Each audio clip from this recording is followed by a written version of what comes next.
Doo-doo-dee. It's Nandi! Hello friends, if this video has just gone live, then you have just seen the character model pop up in game for the first Blood Angels character, Mataneo. You know my format for the character showcases by now. We'll start by taking a look at the character himself and his kit.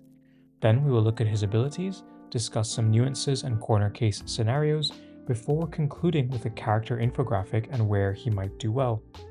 Everything is timestamped, so without further ado. The model and animation are pretty awesome, and I have to tip my hat to the art department again. Mataneo has 3 traits, none of which are new to us. He has the deep strike trait, the flying trait, and the rapid assault trait. The stats on screen are shown at Diamond 3. I'll take a closer look later on to show you how this compares to other characters in the game. Mataneo has a base movement of 4, but remember that due to his rapid assault trait, this is actually movement 5 until he makes his first attack. He only has a melee attack with the plasma damage type. This does 1 hit at 65% pierce. Mataneo's active ability is Hammer of Wrath. This is only usable if he hasn't already moved this turn. When Mataneo uses this ability, he gains Infiltrate and can charge an enemy within 6 hexes. This does power damage to the primary target and physical damage to all adjacent enemies. If he is at less than 50% health, then this ability does double damage. Charging is a new wording that Snowprint are using. It basically describes moving into melee contact with a target that turn and attacking it. His passive ability is Aggressive Onslaught. Again, we see the charging terminology. When Mataneo charges an enemy, he summons 2 Jump Pack Intercessors that also attack the same target. At the beginning of each of Mataneo's turns, if he is still alive, then all of the Jump Pack Intercessors leave the battlefield. The Intercessors' stats are pictured here on screen. The Intercessors have the Summon, Flying, and Rapid Assault traits. They also have the Red Thirst passive, which I will cover in the gameplay footage. We can start with the simple stuff.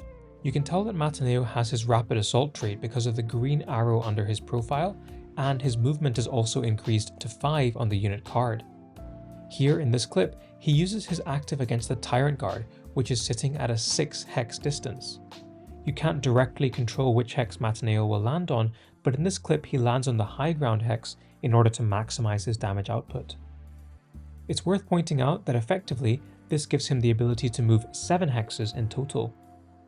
The Jump Pack Intercessors appear to use their Rapid Assault trait on landing, as they don't have the same green arrow and bonus movement on their unit card that we saw with Mataneo earlier.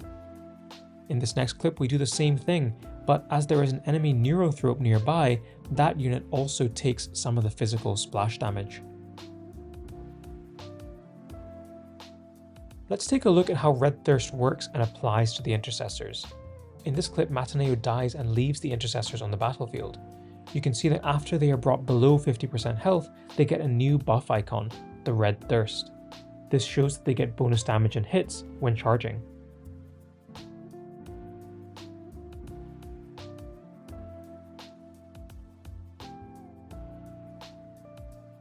We should look into a couple of special cases and demonstrations next. One of the questions that might arise is, do the Jump Pack Intercessors stick around if they are revived through Isabella's active? As you can see in this clip, Isabella's active isn't a workaround, and the Intercessor still flies off at the start of Mataneo's turn. What about if Mataneo kills the target with his initial charge?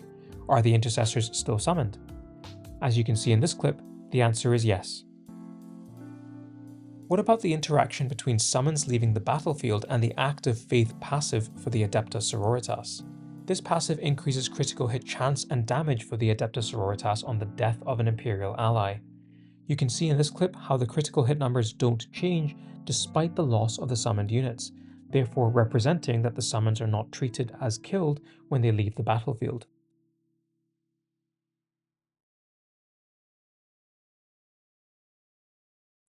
Okay, we've talked through his kit and showcased his abilities.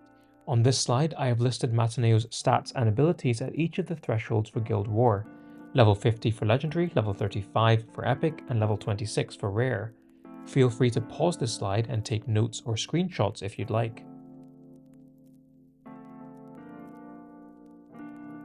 The character is summarized on screen in my usual infographic style.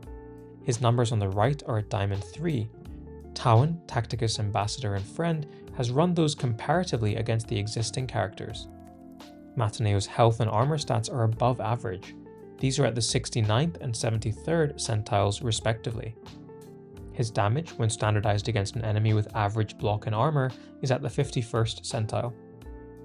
His intercessor's stats are also here. Here, Towen has helped me compare level 50 ability against Diamond 3 characters. It's worth doing because when you think about the logic, there are often going to be scenarios where the intercessors remain on the battlefield as enemies, as Mataneo will be killed first. As summons, they are always going to be weaker than playable characters. Their health stat is in the bottom centile, with only Thaddeus Noble having less. Their armor stat is in the 44th centile, and their damage stat against a standardized target is in the 19th centile. I suppose that leads us to think about where the character is useful, or where Mataneo might shine. It's probably fairly obvious that he doesn't have great uses in guild raids. I suppose one potential area where he might work is in helping to surround Sarek and pin him in position. The problem with this is that after a target is pinned, you don't get the charge bonus for any subsequent turns and therefore lose out on a lot of the character's value. So he's largely a PvP character, as most recent characters are. Within that role, he's an anti-Overwatch character and also someone who can disrupt ranged positions easily. I'm thinking about Sho, who can sometimes be difficult to reach normally. The summons every turn can help distract and tank for legendary release events, being a recurring summon and meat shield to help you tank through waves of enemies. I still believe the primary use for Mataneo is going to be in player versus player. On that topic, if you've been playing PvP, or specifically Tournament Arena, you'll know the blight that Ragnar and aun'shi have been on the meta. Basically, if you have the two of them, you can double Warhowl, and this absolutely crushes enemies. You usually combine the two with a character that can do area of effect damage, or somebody with long range like Celestine, who can fly across the map with her active. Mataneo seems like an obvious addition to that team. Being able to target an enemy at 6 hex range with a double Warhowl boosted active, and then do area of effect damage to the enemies is pretty powerful. The active of Mataneo also gives him Infiltrate, so you can't even counter this strategy with Overwatch. I'll maybe sign off there because I don't like doing videos that are too long. Hopefully you found all of that useful. I've left Towen's referral code here on screen. He is a Tacticus ambassador and friend, and invaluable to me as I put out my content. Supporting him supports me, and also earns you 100 Blackstone. It is single use though, so choose who you support carefully. Bye for now. Bye. Doo-doo-dee. It's Nandi.